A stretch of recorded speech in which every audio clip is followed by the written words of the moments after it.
Hello, Andy. This is Colin. I won't be able to get in tonight. I'm sweating like a pig. I'm sweating like a pig. I'm sweating. Right, Dave here, One Up Gaming, episode 361 of the One Up Game podcast. Just going to go through this week's games we've been playing this week. This week's games we've been playing, yeah, you know what I mean. So first of all, Rad Rogers, and this one is a 2.5D puzzle platformers. It reminds me of like the bloody like Global Gladiator sort of game. It's on a 2D plane platform game, but you also have a little sidekicky friend that you can go into like a parallel universe to move things around and do things. It was okay. For me, it suffered with a lot of the other like early 3D, 2D styled platform games like the Sonic 4, where the physics of your character, it's like the Sackboy original game sort of thing, because like when you're running through the world, your guy just feels off. It just doesn't feel tight and smooth. It's a little bit funky, but it was quite alright. It was a fun little game. I enjoyed it. It was quite funny. So yeah, next game was, sorry, I got a really itchy elbow. I don't know why. It's really itchy. Do you know when it just feels so good? Right, I'll stop that, otherwise I'll have big scratches everywhere. So, next game, Lego Worlds. Now, I've not heard really much about this game. From the look of things, I just thought it was Minecraft. Now, it might get more into that sort of thing when you're playing it more. But when I played the first half hour or so, the game itself felt more like, it looked like Minecraft because everything's made out of bricks, but it seemed much more like a story focused sort of game, where you have to go collect things, you have to open new things, you have to get a chair and stuff and move it from one side of the island to the pirate ship to the captain and all that sort of goodness. I was actually quite enjoying it. It played so much better than the Traveller's Tales, like Lego sort of games, you know, the Star Wars Lego and the Harry Potter Lego. Well, I guess it's Lego Harry Potter and all that sort of stuff. I just felt this felt more like a accomplished game, whereas the Traveller's Tales ones, I've never liked them. I've never liked the games. They just don't feel right to me, but they sell in the bucket loads. And I guess Lego Worlds didn't sell. So, where will Warner Brothers go? Make more crap that sells millions, or make something a little bit different and a little bit more niche that just doesn't sell? I know where I'd put my money if I was them. But Lego Worlds, give it a go. I loved it. I thought it was a really good little game. Next game, Elevator Action Returns S Tribute. And now this game, well, I think I played it on the Xbox. I think I also have it on the PlayStation 5 as well. But this is a arcade / Sega Saturn game that came out in like 95, 96 sort of time in Japan. Was it Taito that made it? And it's just the elevator action sort of series, but it's being remade up. It's like a sequel to it. It looks gorgeous. The animation's amazing. Scaling, sprites, side view, going down the elevators, trying to get through and kill everything that moves. It's an amazing little game. I really loved it. The buildings explode and crumble, and then you go into different view, like it zooms in and goes into things. Good game. I really enjoyed it. I think it's only cheap. It's a nice game. I really loved it. So, next up we have Juju. I think Juju. Now, when I first got this, I thought it was a 3D platform game, because I was imagining in my head, is it Tak and the Power of Juju? I think. And I was just imagining that game. But this is a completely different game. It's another 2D plane, 3D platform game.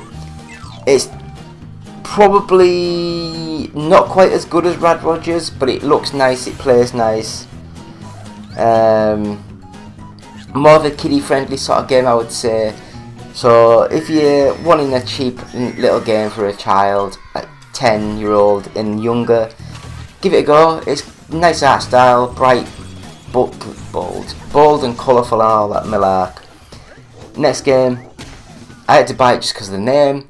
Sensible Blood Rugby. Now, if anyone knows me, I'm a massive Sensible sort of like software fan. So Sensible Soccer, Cannon Fodder, Megalomania, that kind of stuff. Now, 2 seconds, I'll just freeze frame and I'll come straight back. Now, we have these on sale on our website. Now, this is the old design of the cup. As you can see, it's got the old logo on, but it basically says, John Hare says, stay sensible and listen to the Warm Up Gaming podcast. So we got John Hare's permission to use his likeness in our official cup, and yeah, I thought I'd show that. We do sell these on the actual store, and yeah, we've got the new ones now with new logos. I've not used this ever, it's just been sat on my desk, it's like a prop, which is weird because I don't use the desk. I've got loads of stuff down here, you know. I've got this massive pillow down here as well, but I don't know if you can hear any of that because the pillow's in the way. Anyway, Sensible Blood Rugby.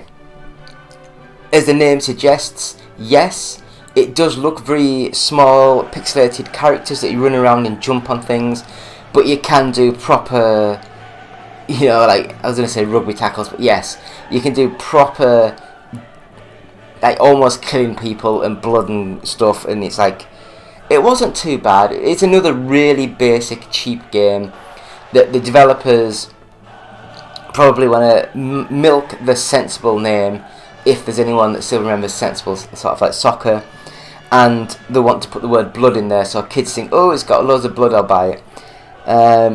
It's alright. I think it was only about 3-4 quid, so I guess for that price you can't go wrong, just for a couple of hours just to mess around. If you have mates, it'll be an amazing little multiplayer game, just smashing hell out of everyone. It's quite fun. So, moving on to the next bit of games. Moving to the next game that we played, and that is PBA Pro Bowling. Now this one is a league bowling simulatory type thing. I felt as though that the Skittles, are they Skittles? The pins? I call them pins.